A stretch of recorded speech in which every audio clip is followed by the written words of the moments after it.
Ha? Kau nak? Kau nak ke? Tu masalahnya aku selama ni aku tahu kau tipu, tapi aku adalah dan Kau dia tahu bini orang ni kau nak kawan. Kau tak ada perempuan lain ke kau nak pedal? Ha? Tak ada perempuan lain ke? Aku tanya kau. Ha?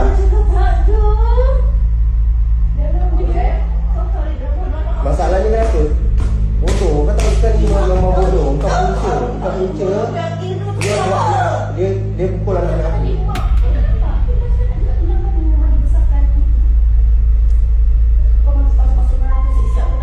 Tak apa, kau tunggu nasib kau Cakap hati malu kan? Cakap hati malu kan? Sial.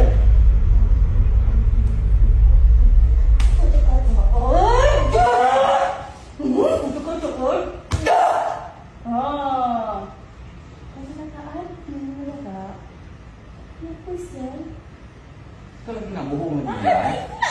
Kau dah kena aku berdedik kau pula ke? Kau lagi nak bohong lagi.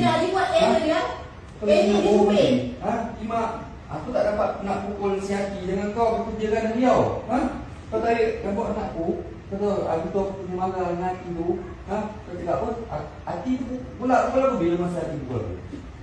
Kan tadi kan dia punya yang ada semua ni. Betul Bila masa Haki pukul kau diam. Bila masa Haki pukul aku. Okey tak? Okey tarik rambut. Okey?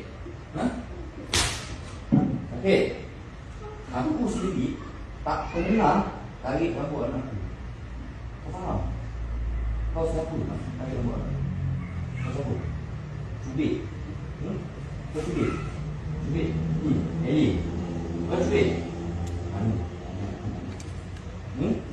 Kau cubit. Lepas. Eli tak boleh buat macam ni bila kau cubit. Eli tak boleh buat macam ni bila kau cubit dia. Eli tak boleh buat macam ni.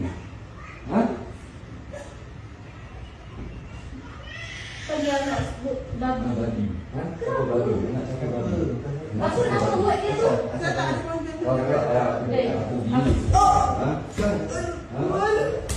Anak siapa babi? Anak siapa babi? Aku tak tahu bahasa kau. Jangan tak tahu Anak siapa babi? Ampun, ampun. Lambat, ampun. Ampun, lambat.